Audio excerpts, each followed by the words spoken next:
Hola, soy Andri. Bienvenidos a mis lecciones filosóficas. Hoy trataremos el concepto poiesis en la filosofía griega en Gorgias. La primera vez que la palabra poiesis aparece en un determinado contexto en la filosofía presocrática es en la alabanza de Helena de Gorgias. Para Gorgias, pues, toda poesía no es más que un logos que tiene medida. Esto es lo único que la distingue. La poesía pierde, por consiguiente, ese lugar privilegiado que había tenido y queda reducida, como dice Reich, a una especie del género logos. En esta definición de Gorgias se suprimen los límites que antes separaban a la poesía y a la prosa. Todo lo que había sido anteriormente influjo de fuerzas sobrenaturales y lo que había sido dominio único de la poesía, con sus metáforas, giros, etc., pasa a ser atributo también de la prosa, delos y dioi logoi. El género decisivo del que la poesía es solo una parte es el logos. Este es quien tiene la virtud de hacer cesar el terror, o de quitar la tristeza, o de provocar la alegría, o de acrecentar la piedad. Los efectos, como vemos, son lo mismo que producía la poesía.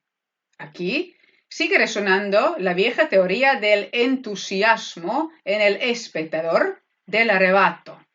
Solo que ya no son las doctrinas órficas ni la teoría de las musas de Hesíodo las que condicionan este estado, sino un poder mucho más preciso y mucho más humano.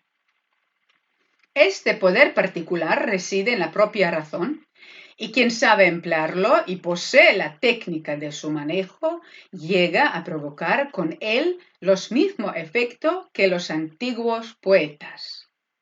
No era, pues, ninguna fuerza divina la que los impulsaba, sino el logos, que sabían usar perfectamente, aunque no tuvieran conciencia de su poder.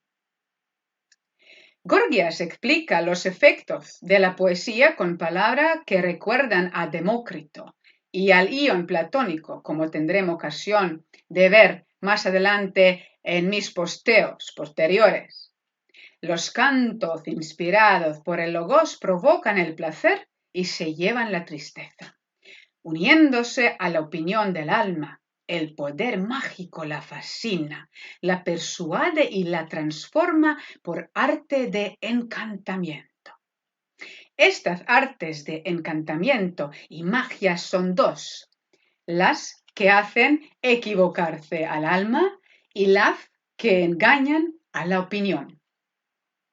Aquí aparece el mismo término entheoi que repetirá frecuentemente Platón, el gran Platón. Pero esta palabra está usada en sentido metafórico, por supuesto. No se refiere al influjo de una divinidad sobre el poeta y el oyente, de manera que se forme así una cadena de entusiasmados. El término tiene más bien el sentido que hoy se da corrientemente a la palabra entusiasmo. Fue un modo de definir el efecto del logos. Si en Platón no está claramente delimitado de quién proviene la poesía en general, Gorgias da una solución muy precisa. Del logos, la razón, la palabra y, en definitiva, del hombre. Según Gorgias, la fuerza del logos se aplica directamente sobre el alma. Establece, por consiguiente, una relación entre logos y psique. Pero el logos puede actuar sobre el alma conduciéndola a error. Sin embargo, este error o engaño a que Gorgias alude puede tener una justificación, sino en el dominio de la ética, sí en la de la estética, ciencia de la que podemos afirmar que fue Gorgias el fundador. Desde este punto de vista estético es como se puede justificar, entre otras razones, la historia de Helena. Teoría de Gorgias, que después va a tener en Platón tan gran resonancia, separan decididamente los dos campos, el ético y el estético.